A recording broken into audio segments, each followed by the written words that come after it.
আমাদের দল যদি চান, জনাব তারেক রহমান সাহেব এবং খালেদা জিয়া, মির্জা ফখরুল সাহেব যদি চান যে গোলাম মোল্লা রনি প্রধানমন্ত্রী হবেন, সমস্যা কোথায়?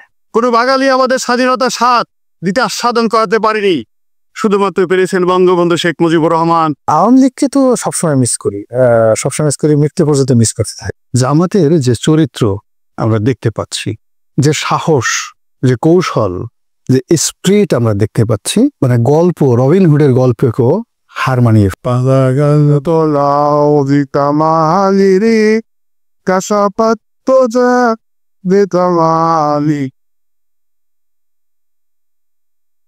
দর্শক একটু মিলাদ চিরাত দিয়া পাক পবিত্র হয়ে নিলাম, কারণ আজকে পুরো ভিডিওতে গোলাম ময়লা রনিকে ল্যাংটা করিয়া লুঙ্গি উদাম করিয়া পা উপরের দিকে দুই দিকে দুইটারে বাইন্দা তারপর ফাঁকের মধ্যে কাঁচামরিচ ঢুকানো হইবে। ও আবিদকে ওর ফেসবুকে যা করেছে এটা ওর মতো চোর তো সংসদে ঢুকছিল, সংসদ সদস্য বহু পরের কথা। একজন সর্বোচ্চ লেভেলের কোনো মূর্খ মানুষও ওর মতো এই ভাষায় একজনের মাকে নিয়ে এই ধরনের কথা বলতে পারে না। সে নারী ছবি দিয়ে বলেছে ওই মহিলা নাকি আমার মা, এবং যা মনে চায় তাই লিখেছে, খুব জঘন্য ভাষায়, সেগুলো এখানে রিপিট করলাম না। খুঁজে দেখলাম সেই মহিলা হচ্ছে গিয়ে আপনার পাকিস্তানি এক মডেল, ব্রিটিশ পাকিস্তানি মডেল। সে তো সমস্যা নেই, সে আমার মায়ের ছবিও যদি সে পাইতো তো সমস্যা নেই, দিয়া যদি তার আমার মাকে নিয়ে তার যদি কোনো অবজারভেশন থাকে, খারাপ কিছু থাকে, তাহলে করতো। তো এদের ভেতরে একটা আছে, আগের অনুষ্ঠানে যখন আমি বললাম করার পরে সে বললো যে আমি তার নাম বিকৃত করেছে, এই জন্য সে কোনো প্রশ্নের জবাব দেয়নি। কারণ সে যে সারা জীবন যে চুরি বাটপারি যা যা করেছে, এলাকার লোকজন তার বিরুদ্ধে যা অভিযোগ করেছে, কোনো কিছু জবাব না দিয়ে সে বললো যে তার নানা না দাদা, সে হলো তার কালামিয়া হয়েছে গিয়ে তার নাম রেখেছে গোলাম মাওলা, আমি সেটাকে গোলাম ময়লা বলেছি, নাম বিকৃত হয়েছে, খুব অন্যায় করেছে, এই জন্য আল্লাহর কাছে সে বিচার দিয়েছিল, মনে আছে নিশ্চয়ই আপনাদের। তো আমি তো তোর নাম বিকৃত করিনি রনি, আমি তোর নাম পাল্টে দিয়েছি, তুই গোলাম মাওলা না, মাওলার গোলাম তুই হইতে পারিস না, তুই ময়লার গোলাম, শয়তানের বদমাইশের হাসিনার গোলাম। এই যে এখন আবার দেখছিস না, তোরে একবার তুই জামাতে, একবার বিএনপিতে, একবার আওয়ামী লীগে, একবার এইটাতে ওইটাতে গিয়া শেষে আবার আওয়ামী লীগে ফিরে আসছিস। এখন এও তোরে লাগায় না, এখন তুই আওয়ামী লীগে এসে আবার ফিরে হন মারা দিচ্ছিস। যাই হোক, এখন এই লোক হঠাৎ করে এইরকম একটা পোস্ট করলো।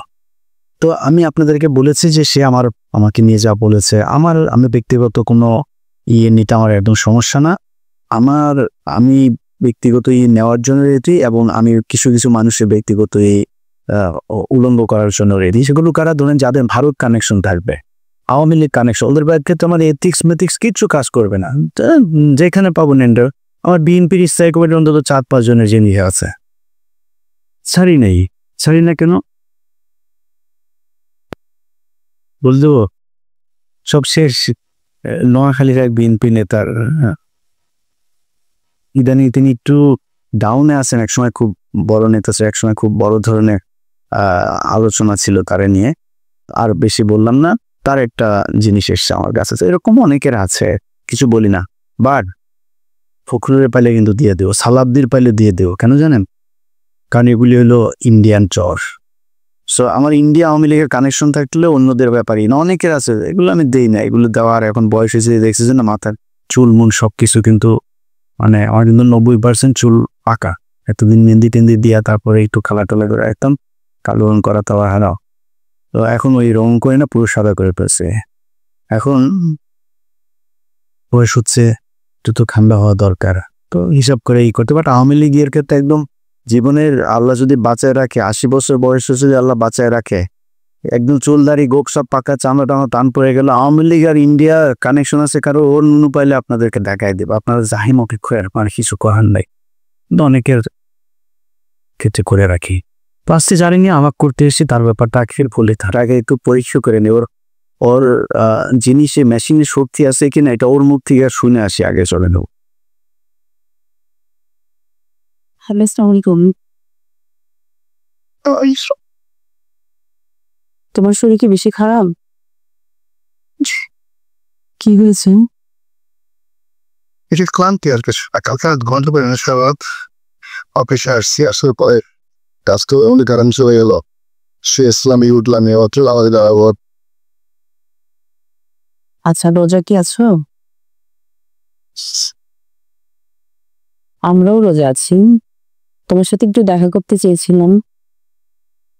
আমার মেন্টাল আমি আগে বলছি বারবার এটা আমার জন্য মানুষের অক্ষমকে তৈরি করে এই জিনিসটা মানে তোমরা একটা জিনিসটা খাচ্ছে বা ই করতেছ আমার দিকতে তো হবে ফোন করলে বা তোমাদের কথা বলে তোমাদের সাথে সাক্ষাৎ করলে এটা আমাকে আরো অসুস্থ বানায় পড়ে আমার পরে এই যে আসছো কোনো কথা নেই বাইশ পরে ঈদটা হারাও হয়ে গেছে আবার এই যে তোমার দেখাতে কেন আসছে কি সাইডুন কিছু আসার পর আবার এখন তোমাদের সাথে দেখা করতে হবে এইগুলি আমার চাপ পড়ে প্রচন্ড চাপ পড়ে সেটা তো বুঝতে হয় যে আমি একটা সিস্টেমেটিক মানুষ সিস্টেমের বাইরে আমি চাইতে পারি না। না, তুমি কালকে বলেছিলা দেখা করবা, সেজন্য ফোন করেছিলাম। তো বলেছিলাম কাকটা ওকে ছিল সব কিছু তো আজকে তো বিয়ে করতে সিরিয়াস ঠিক আছে না তোমরা দেখাতে পারতো না আমার দেখাতে আসছে কেন জেসিকা কোথায়? জেসিকা আসছে না ও জেসিকা না, জেসিকাও আসছে, আমরা সবাই আসছি। আচ্ছা কি যাবার সব লাগে আসলে তুমি তো জানো সবকিছু, আমার আসলে পিঠ দালে ঠেকে গেছে, বুঝছো? এখন এখন কি করব বলো না? তোমার এখানে ভেবেছিলাম যে তুমি আমাদের জন্য একটা কিছু পড়বা। না না আমার জন্য কিছু করা সম্ভব না হচ্ছে না বলেন আরো কিছু বিপরীত হয়ে যাচ্ছে মন বিষয় তার হয়ে গেছে একটু হয়ে যাচ্ছে। অন্তত পক্ষে দুপুর বেলাটা যদি তুমি আমাদের সাথে একটু খাও, প্রতিদিন একটু দেখা করো, একটু তোমার টাচে থাকে, গার্ডিয়ান না তুমি আমাদের। না না এটা হবে না, এটা সম্ভব না। এটা আমি নিজের সাথে যোগ করতেছি বসে করতেছি যদি কখনো আই উইল কল ইউ এটা সম্ভাবনা আমি ওই জিনিসটা আমার হয়ে গেছে আমার জীবনের প্যাটার্ন ম্যাপ আছে। আচ্ছা তুমি আমার তুই যখন যেটা বলেছে একটু মনে করে দেখো তো, আমি তোমার প্রত্যেকটা কথা শুনেছি।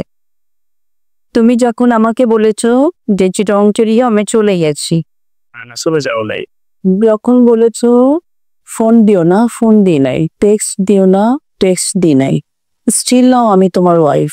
আমি কি আমার হাজবেন্ডের থেকে এইটুকু আশা করতে পারি না যে সে আমার সাথে একটু যোগাযোগ করবে? খুব মানলাদের ইয়ের পাত্রগত আমি তালটা উত্তর করতে তোমার স্বাভাবিক তোমার নিজের প্রয়োজন না, কিন্তু তুমি এই সম্পর্কে ক্লেম যদি করো আমি এক সেকেন্ড তো আসতে লাইক আমি কেম করছি না যেন ক্লেম না, তুমি বারবার বলতেছো আমি অমুক আমি অমুক এই জিনিসটা তো অনেক আগেই শেষ হয়ে গেছে। আমি তোমার ক্ষেত্রে দয়া করতেছি, সাহায্য করতেছি টাকা দিয়ে এবং আমার নামটা ব্যবহার করার তোমাকে অ্যালাউ করতেছি, কিন্তু বিনিময়ে তুমি আবার এই মিস করার পর ছাত্র কিছু তুমি আরো বুঝে যাইবে আমার থেকে বেশি রম। আচ্ছা এমনি তুমি একটা সত্যি কথা বলো তো, জীবনে কি কখনো আমাকে ভালোবাসো নাই? তাইলে যে কথাগুলো বলেছিল এগুলো কি এমনি বলেছি? আরে এমনি বলেছি না? না, আমি যে একটা সংসার তোমার কথাতেই ওকে ছেড়েছি, আবার তোমাকে বিয়ে করে। আমার কথাতে পাওয়া নেই, তুমি তোমার আমার কথাতে তুমি কোনো তীরের পাওয়া নেই, তুমি তোমার প্রয়োজনে করছো এবং আমাকে যতটা ব্যবহার করার ততই সবাই ব্যবহার কর। আমি তোমার কাছে এটা মনে হয় আমি তোমাকে এবং তুমি আবার আমি তোমার সাথে বেঁচে আমি অন্তর থেকে চেষ্টা করছি তোমাকে সর্বোচ্চ সহযোগিতা করার জন্য, সাহায্য করার জন্য, আশ্রয় দেওয়ার জন্য এবং এ থেকে অ্যাভেল করার জন্য যে ধরনের মেন্টাল অনেস্টি দরকার, কর্ম দরকার, সেটা তুমি জানো আর তোমার আল্লাহ জানে। ওই জায়গাতে এমন কোনো ক্রুথ হয়েছে যে ওখান থেকে পক্ষ আল্লাহ উঠে নিয়ে গেছে। বাসে নামে দামি তো সবকিছুর এগেনস্টে আমি উড়ে দেওয়াইছিলাম, আমি সবকিছু ম্যানেজ করে নিয়ে গেছি। আমি ওখান থেকে তুমি রুনুকে অরুণাপল্লিতে নিয়ে গেছি। ইস ম্যাটার অফ জোক, বাংলাদেশের 1 কোটি মানুষের মধ্যে কেউ এই কাজ করতে পারবে না, কেউ পারবে না, বাট আমি এই কাজটা করেছিলাম। তো যে জিনিসগুলো সেগুলো গিয়ে ওখানে নেওয়ার পরে আমার একটা ফুল পাওয়ার আছে, পুরা শক্তি আছে। আমি জোর করে তোমাকে এই কাজ করছি, আমি তো করবো না কথা অনেক। শুনো, তুমি আমার সাথেও সংসার করেছো, আপুর সাথেও সংসার করেছো, তোমার কি মনে হয় যে আমি এই কথাগুলো বলবো নাকি? বলো, শুধু আমাকে ছাদে নিয়ে গিয়ে বলছে যে তোমাকে একটা কথা জিজ্ঞেস করি। তোমার আমি যখন নিচে এসে তোমাকে আমি রুমে টানতে নিয়ে গেল, ওই তাতে নিয়ে গেল ওই আগে তোমাদের মধ্যে যে কথাগুলো হয়েছে। তুমি দেখে একটু, আমি কিন্তু চুপ করেছিলাম, উনি আমাকে কন্টিনিউয়াসলি উনি 10টা খাপতে কথা বললো তাকে না 10টা কুজিলে কথা বলা দরকার। আমি তো চুপ করেই ছিলাম, উনি আমাকে বলছে বলো বলো বলো। এই জিনিসগুলো সে যখন বলতে যে আমি তোমাকে বারবার বলছে যে আমার এই টোটাল ফিজিক্যাল ফিটনেসটা চলে গেছে, এইটা একটা বিশেষ অবস্থাতে হয়েছে, এটা তোমার সাথে থাকবে না কয়দিন পরে। আর তুমি সেই জিনিস সাথে যে যখন বলছে যে তার তো কিছু নাই, তুমি এই জিনিসটা হয়েছে কেন, আমি তাকে বলছি সে অত্যন্ত মেধাবী, খুব চালাক, আমি দেখে বোঝা যায় না দোকার, কিন্তু যখন প্রিয় বন্ধু হিসাবে তাকে বাবা মনে হবে বকা, কিন্তু যখন প্রতিদ্বন্দ্বী হিসাবে তুমি তার সাথে ফাইট করবা, তুমি এক সেকেন্ড তার সাথে টিকতে পারবে না। এই কথাগুলো তোমাকে বলছি। বলার পরে সিলেমেন্টের সাথে কথা বলে সাউন্ড জেনে গেছে, তোমার সাথে কথা বলার সাথে সাথে যে ও সে তার কোনো পাওয়ার নাই, পাওয়ার নেই, সে পাওয়ার নেই মানে কোন পাওয়ার আছে? না কসম, আমি এভাবে বলি নাই। আমাকে বলছে তোমাকে একটা কথা জিজ্ঞেস করি, তোমার ওর তো কিছু নাই না। আমি বলি কি ওর কিছু নাই মানে, বলে কি তোমাদের মধ্যে? আমি বলি কি না আছে তো, এটাই বললাম। দেখছো আমি তো না, ওনা আমাকে, আমি তো মিথ্যা কথা বললি না, এটা তো তুমি জানো তাই না? আর এই রসায়নটা আপনাদেরকে একটু বুঝাই দেয়, আমি না বুঝাইতে পারেন বুঝবেন না, অনেক কঠিন রসায়ন। গোলাম ময়লা রনি তার বউরে, তার বড় বউ, আসল বউ যেটা, সেটা বলছে যে তার মেশিনে কাজ করে না, এই শুনে সে তার বউর সাথে বহুদিন ধরে কিছু করে না। বউ তো কামড়ে মরে বেগুন টেগুন দিয়া, তারপরে ঠান্ডা হয়। এখন কি দিয়া ঠান্ডা আমি জানি না।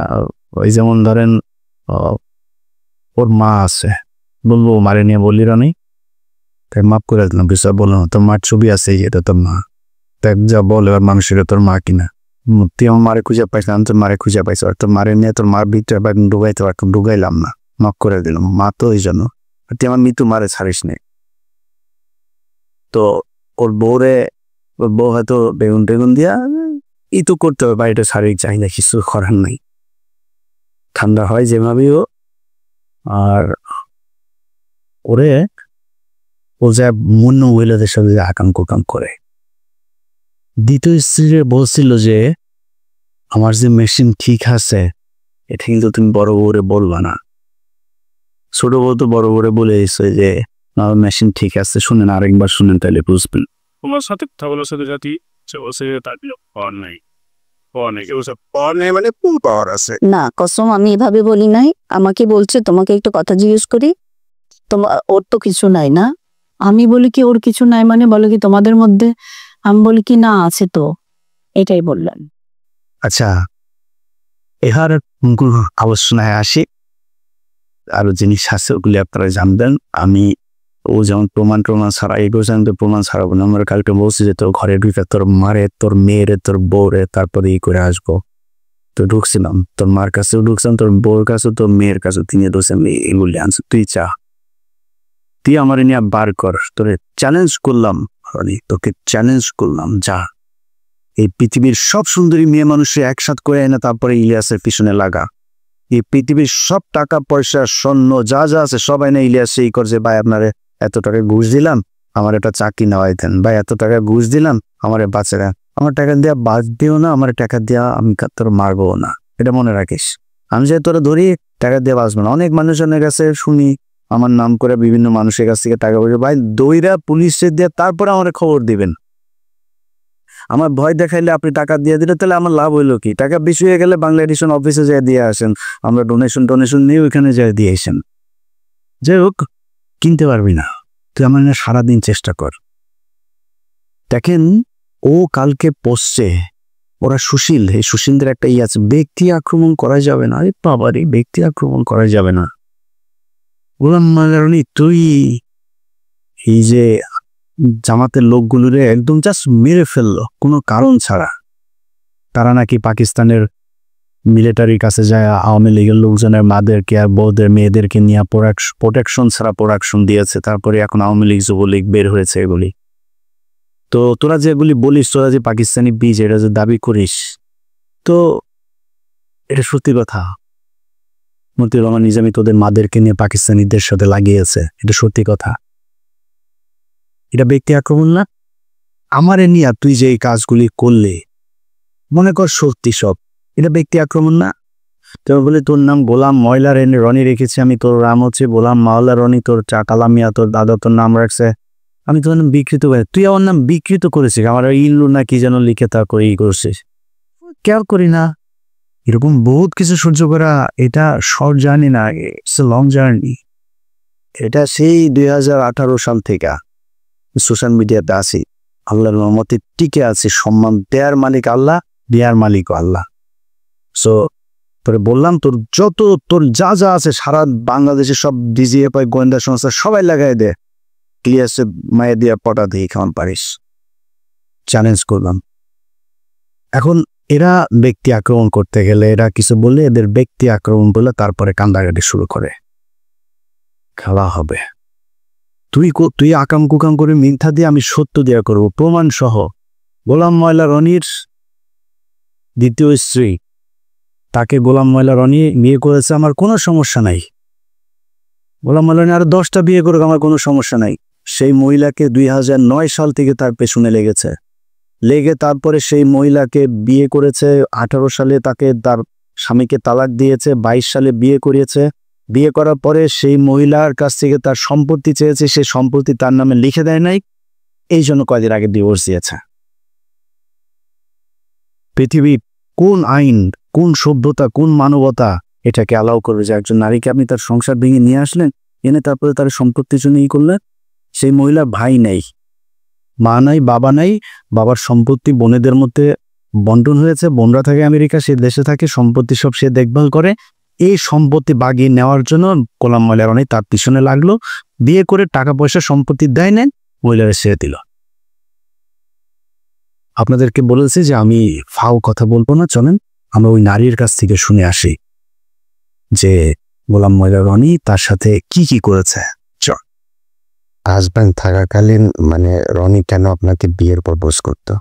আমি আপনাকে বলে আসই, ও আপনি প্রেম করার জন্য অফার করে, ও জানা আমার হাজব্যান্ড আছে, ঠিক আছে? এবং হস্তক্ষতার পরও সে আমাকে দেখেছে, কিন্তু সে আমাকে বিয়ের কথাটা বলছে, ঠিক আছে? তোর কি দেখেন আমার তো হাজব্যান্ড আছে, আর আমি তো ভালো আছি, আমি তো আপনার বড় ভাই সেরে যাই। আপনি যদি বিয়ে করতে অন্য কাউকে বলে তখন সে চুপ করতে ডাকছে, আবার ধরেন অনেক দিক পরে গিয়ে আবার বলছি যে আমি পানিরুতে আমি অনেক অশান্তিকে আছি, হারসানা দেখো আমি অনেক অশান্তিকে আছি, তো আমি তো আসলে মানে আমি স্বামী বাইরে যেতে চাই না, আমি তোমাকে বিয়ে করতে চাই। তো পরে সে আমাকে বললো যে না, আমি কাজ করে হোটেল রেগিসেলে রুম বুক করে আমি আর ওখানে আমি তোমাদের বাসায় গিয়ে সিগনেচারটা করে আবার রেসিগনেশন রেজিস্ট্রি আবার যেতে বললো যে যেহেতু মা মানে আবার আম্মা আসে, হ্যাঁ আমার বাচ্চাদের জন্য একটা রুম নিলাম, আমি একটা রুমে থাকবো, সবাইকে নিয়ে রেডিসন আসো, ওখানেই বিয়েটা হলো।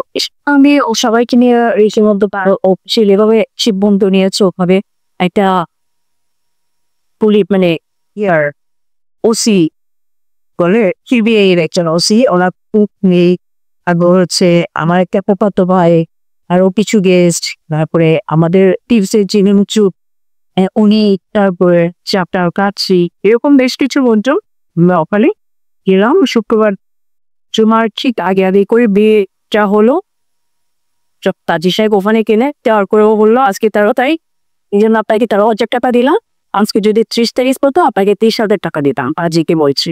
আবার আমাদের হিপসের যে হুজুর বিয়ে করিয়েছে ওনাকে 2,000 টাকা দিয়েছে, দেওয়ার পরে সবাইকে নিয়ে তারা আবার বাইরে চলে গেল, আমাদের জন্য আবার যে রেডিসনের লাঞ্চে প্যাকেট নিয়ে আসছে। আচ্ছা, এতে এরপরে সে শুক্রবার শনিবার রোববার দিন তার সময় চলে আসছে রোববার। এর মধ্যে তার বড় ছেলে বিয়ে হলো, বড় ছেলে বিয়ে হওয়ার পরে আমি বললাম কি আমি কি আসবো, বলে কি হ্যাঁ তুমি আসো। থেকে আমি গেলে আমি কি করেছি দিও, সবার সাথে করেছি বাড়ি দিয়ে গেলো, বলে কি আসলে এই মুহূর্ত থেকে সম্ভব না, তাহলে তুমি তোমায় আন্দোলন আমি না আস, কারণ আমি ওখানে যাবো, সবার সাথে দেখা হবে, আমি কি ওপর অভিনেতা অভিনয় করা সম্ভব না, এবং কি আছে ঠিক তুমি যেটা ব্যাটার মনে করো ওটাই করো। আমি আসলাম না বিয়েতে, ছেলের বিয়ের পরে এর মধ্যে আমার বাড়িটা এগিয়ে রয়েছে অন্য বইয়ের, বেডে হয়ে পরে ওই সেই ওদেরকে নাকি একবার নিয়ে গেছে, বলে তুই বাইরে তোমার জন্যই পড়েছি। তারপর ওদের নিয়ে আসলো, যাওয়ার পরে মানে ছেলে মেয়ে তারপর ও ফার্স্ট ওয়াইফ এরা সবাই রাগারাগি করে ওকে একা ওই বাড়িটাতে ফেলে সবাই যে যা আমাকে চলে আসছে। আমি বলি কি সমস্যা আমাকে বলো তো? বলে কি এখনই বের হবো। আমি বলে কি আমি এখন পুলিশকে কল দিব। আমাকে কল দাও, তুমি পুলিশ আনো, আমিও মিডিয়াকে ডাকবো। আমি তোমার ওয়াইফ, আমি আমার হাজবেন্ডের অফিসে আসতে পারবো না, ওর সাথে কথা বলতে পারবো না, এটা কি ধরনের নিয়ম?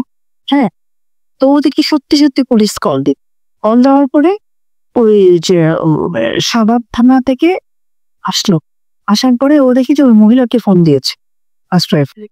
তো সেও অন দ্য ওয়েতে শাহবাগ থানায় পুলিশ আসছে। আসার পরে পুলিশকে বলছে যে ভাই দেখেন এই মহিলা আমার কাছে মানে টাকা চাইতে এসছে। বলি ও তাই নাকি, টাকা চাইতে এসছি? তাই বলো তুই আমি কত টাকা চাইতে এসছি তোমার কাছে, কি আসবিস বলো, আমি যদি টাকা চাইতেই আসি বল। তো বলে কি আপনি কে? আমি ওর ওয়াইফ।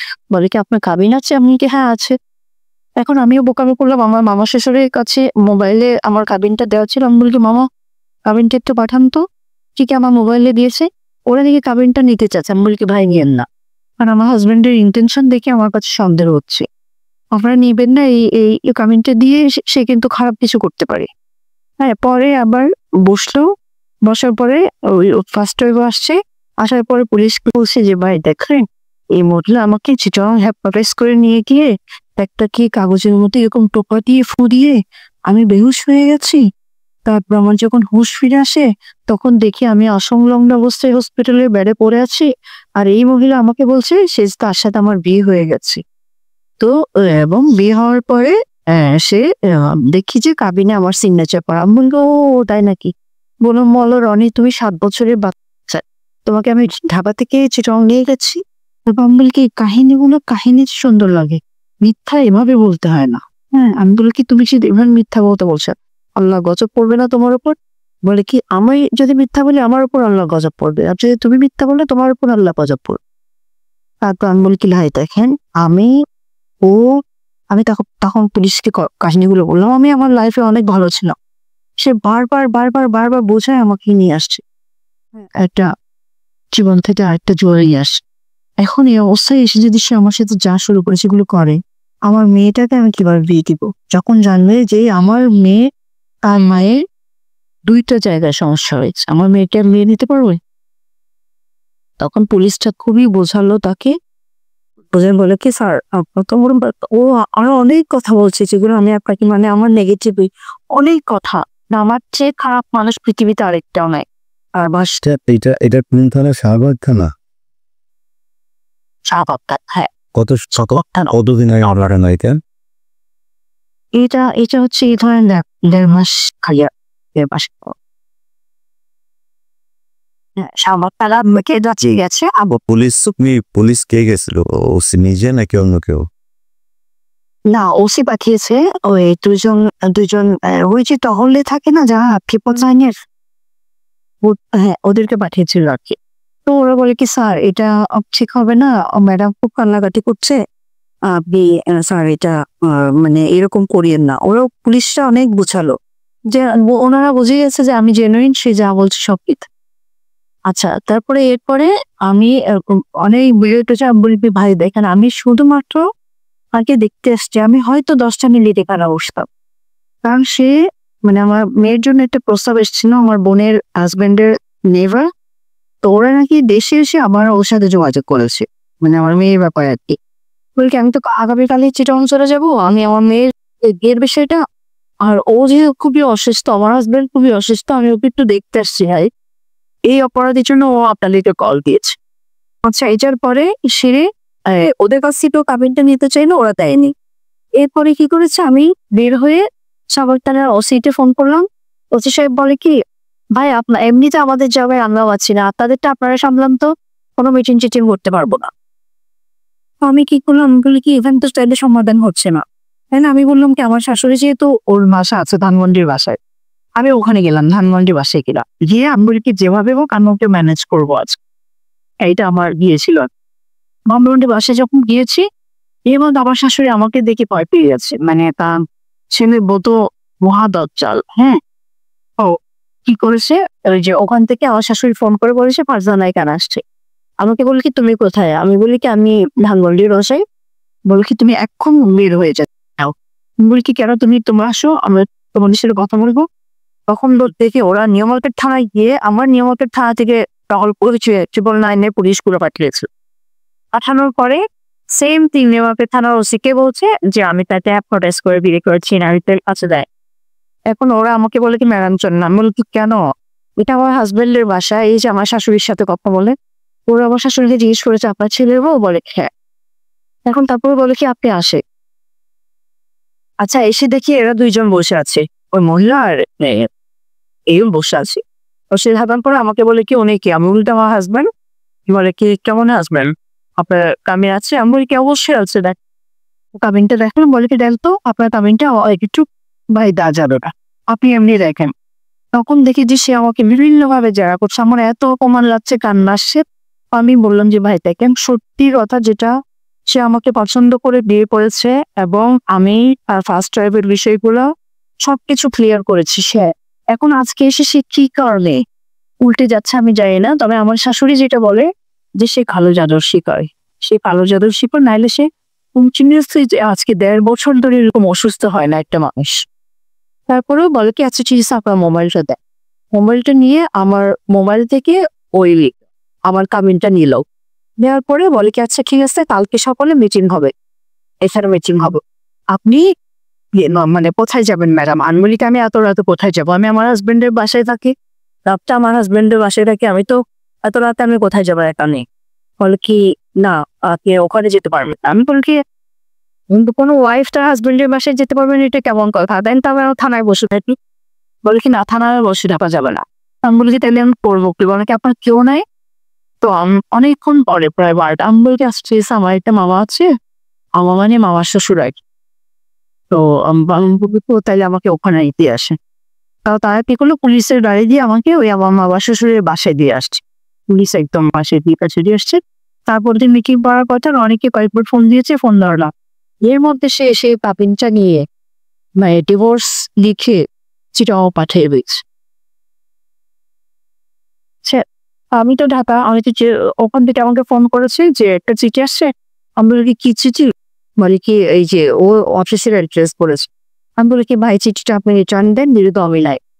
রিটার্ন দেওয়ার পরে দ্বিতীয় দিন আবার মানে যেদিন মিটিং হওয়ার কথা তারপর দিনের পর দিন 4টার সময় মিটিং এ ডেট দিয়েছে সে। আমি গেছি, আমি যে এখন নামাজ পড়তে গেছি উপরে আসর নামাজ, তখন আমার আবার দুটো মামার শ্বশুর ছিল, মানে আমি নিয়ে গেছি একটি ওখানে। সেরা কি বলেছে যে সে আমাকে ডিভোর্স দিয়ে দিয়েছে কাজীকে ডেকে কাজের সামনে, এখন মানে তার আর কিছু করার না। এই হচ্ছে গোলাম ময়লা রনি। এই গোলাম ময়লা রনি টেলিভিশনে পত্রিকায় গিয়ে কলাম লেখে, টক শোতে অংশ নেয়, ইউটিউবে এসে বড় বড় কথা বলে। আরে বেটা আমি ইলিয়াসের নামে যেদিন কিনা ঢাকা শহরে আমার বাপ যা রেখে গিয়েছে তারপরের 1 ছটাক জমি হবে, আমেরিকায় 1 ছটাক বাড়ি হবে, গাড়ি হবে, সেটার জন্য আমি জবাব দেব। আমেরিকায় যদিও একটা বাড়ি আর একটা গাড়ি সবারই না হওয়া অস্বাভাবিক, হওয়া স্বাভাবিক। 1 বাড়ি আর 1 গাড়ির পরে যেদিন চলে যাবে সেদিন বুঝবি যে ওই 2 নাম্বারই করা শুরু করেছে। তোর এত টাকা পয়সা, এত বাড়ি, এই যে এই জাহাঙ্গীরনগরে যেটা বললো যে অরুণাপল্লীতে যে বাড়ি, বিশাল বাড়ি, সুইমিং পুল টুল করে, এই বাড়ির টাকা তুই কোথায় পাইলে এটার জবাব দিতে হবে। আমি দুর্নীতি দমন কমিশন, পুলিশ প্রশাসন যারা আছেন তাদেরকে বলবো যে গোলাম ময়লা রনির ব্যাপারে খোঁজ নিতে হবে। আর রনি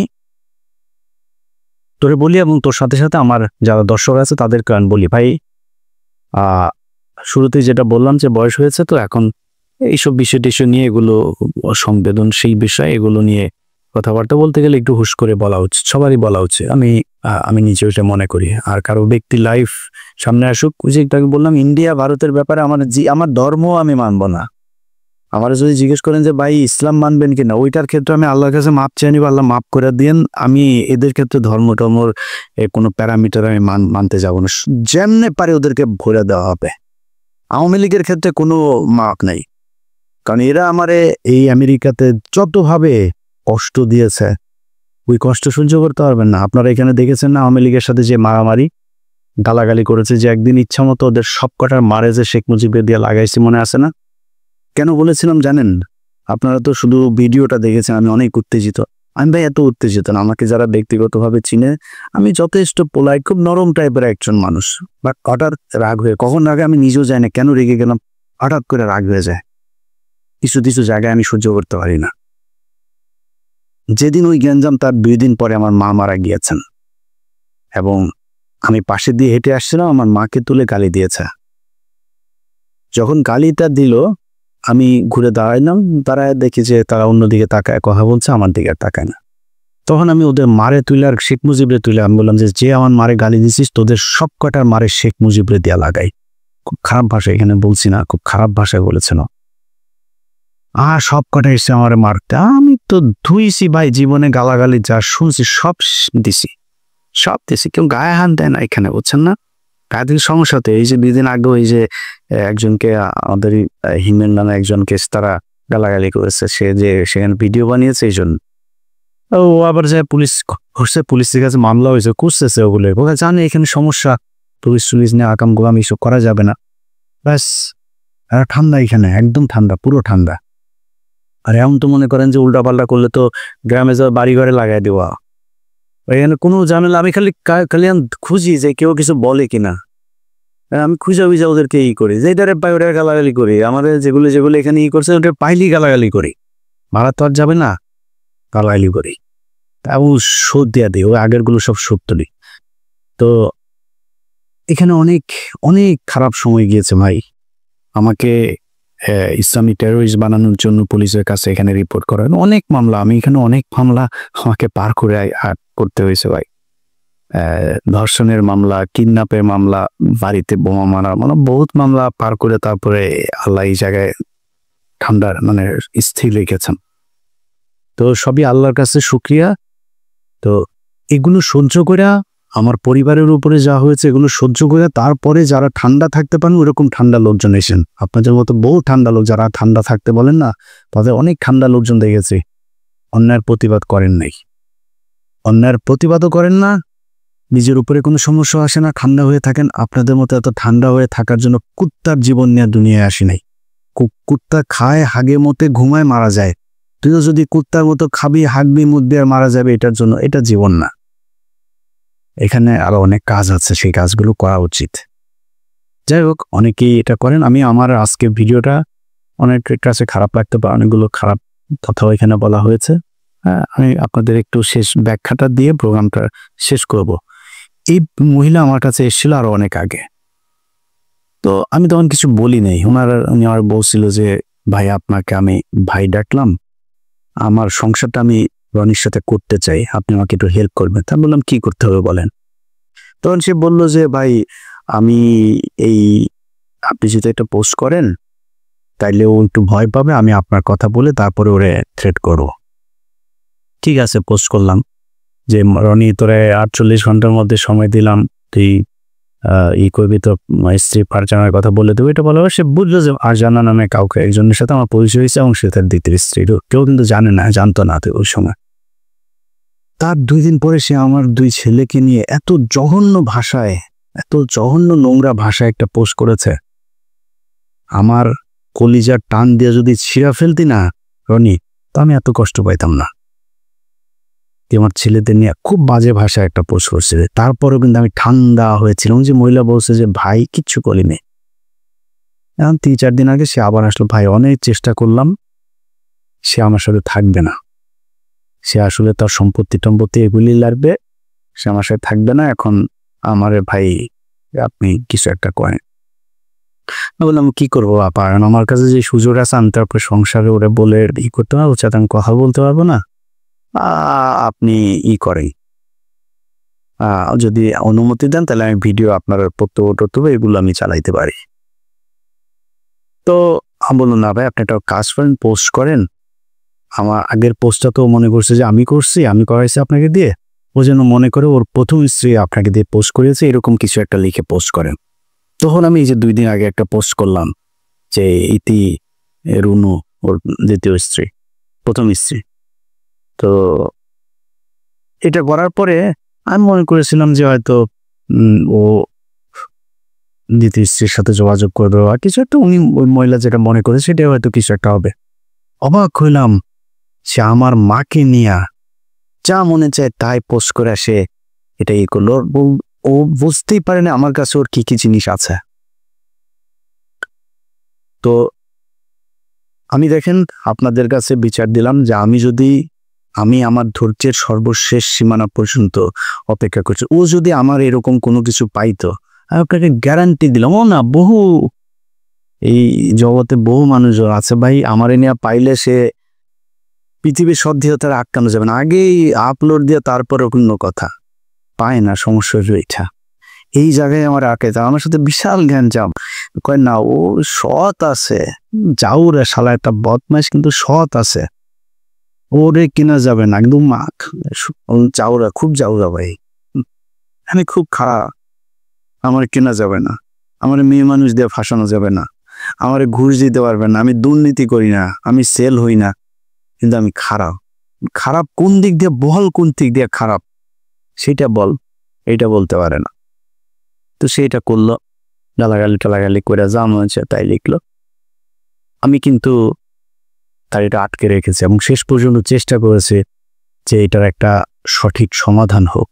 আমি ভিডিও দিয়ে তারপরে কিছু মানুষ খুব মজা পাবে দেখবে না করে আমি মহিলাকে এই করেছি, কিন্তু শেষ পর্যন্ত রনির কারণেই সেটা আর হইল না, আপনাদের সামনে আনতে বাধ্য হইলাম। এই দেশের মানুষের কাছে বিচার দিয়ে গেলাম, এই ধরনের একজন অসভ্য অভদ্র মানুষ, তাকে কোনো রাজনৈতিক দলে নেওয়া তো বহু দূরের কথা। আমি প্রশাসনের কাছে বলবো এবং মোস্ট প্রবাবলি আপনারা জানতে পারবেন তার নামে একটা নারী নির্যাতন মামলা হবে। আমি আমার ব্যক্তিগত কোনো কারণে তার বিরুদ্ধে মামলা টামলাতে চাইতেছি না, আমি চাইলে ওরা আমি খাই দিতে পারি, এখন ধরাই দিতে পারি, আমার মামলাটাই এনাফ ফর জন্য। আমার পরিবারে কেউ ওরা নিয়ে একটা মামলা করে দিতে হবে, আমার পরিবারের মানুষ ভাইল পো নিরীহ লোকজন, এরা কখনই আমার এই জগতে থাকা পছন্দ করে না। আওয়ামী লীগ এখনো ধরেন আমি এই যে সেনাবাহিনী টাইনে নিয়ে করি, আমার একটা ভাই আছে অফিসে, আমার বাংলা এডিশনে, এই অফিস করা বন্ধ করে দিয়েছে। আমি এগুলি করে, আপনি যদি এগুলি করেন আমি আপনার অফিস টফিস করবো না, এই টাইপের অবস্থা। তো আমি ভাই নিরীহ পরিবারের সন্তান, আমার এদেরকে নিয়ে এখন মামলা টামলা জড়াইতে চাই না। এই দেশের মানুষের কাছে বিচার দিলাম, আর তার স্ত্রী যদি মামলা করে পুলিশকে বলবো কোনো ধরনের ধানাই পানাই না করে তাকে দ্রুত গ্রেফতার করবেন, এর জেলে থাকা উচিত। এই যে অপরাধ করেছে এটার জন্য একটা নারীর সংসার ভেঙে তারপরে তাকে নিয়ে এসে শুধু সম্পত্তির জন্য তাকে এখন তার ভালো লাগে না, সে থাকবে না এটা বলে শেষ করে দিল। এই ধরনের মানুষ, এটা বাংলাদেশে যত সকল যেসব নারীবাদীরা আছেন তাদের সবারও রাস্তায় নেমে আসা উচিত।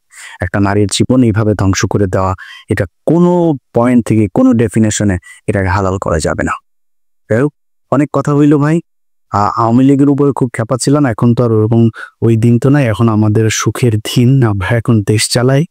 এখন আওয়ামী লীগের 32 নাম্বার সবকিছু পিছন দিয়ে ঢুকিয়ে দেওয়া হয়েছে হাসিনার, কারণ আমাদের ওগুলি নিয়েই নেই, যেখানে অত খেপে না, রিল্যাক্স মুডে থাকি। সো তারপরেও অনেকদিন পরে এসে একটু আজেবাজে কথাবার্তা বলতে হলে যেন সবার কাছে মাপ চাই, উপায় ছিল না। আমার মারে নিয়ে যা বলছে ওটার যদি রিয়েক্ট করতাম আগের মতো, তাহলে এর চেয়ে আরো জঘন্য ভাষায় হয়তো, সেটা করি নাই। আল্লাহ হাফেজ। লা ইলাহা ইল্লাল্লাহু মুহাম্মাদুর রাসূলুল্লাহ।